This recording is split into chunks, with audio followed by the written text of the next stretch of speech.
একসাথে 11টি মন্দির, তাও আবার একই আঙিনায়। বাংলার বুকে এমন স্থাপত্য কি আপনি আগে কখনো দেখেছেন?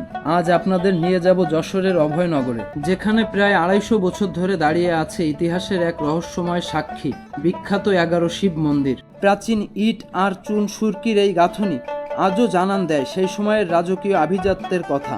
আপনারা যদি মন্দিরগুলোর দেয়ালের দিকে তাকান, তবে দেখতে পাবেন প্রাচীন বাংলার কারুকার্য।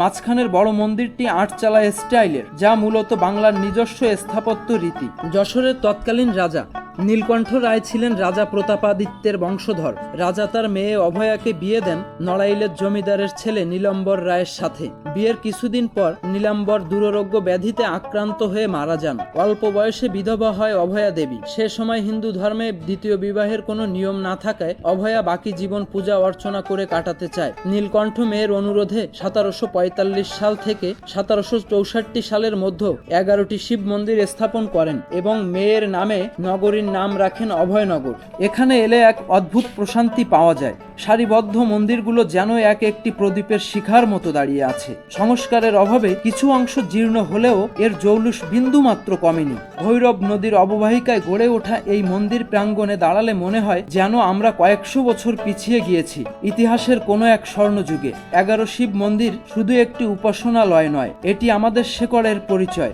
যারা ইতিহাস ভালোবাসেন আর প্রাচীন স্থাপত্যের খোঁজে ঘুরতে পছন্দ করেন, তাদের জন্য এটি একটি আদর্শ জায়গা। আজকের এই ভিডিওটি আপনাদের কেমন লাগলো তা কমেন্টে জানাতে ভুলবেন না। বাংলার এমন আরো অজানা ইতিহাস দেখতে আমাদের সাথেই থাকুন।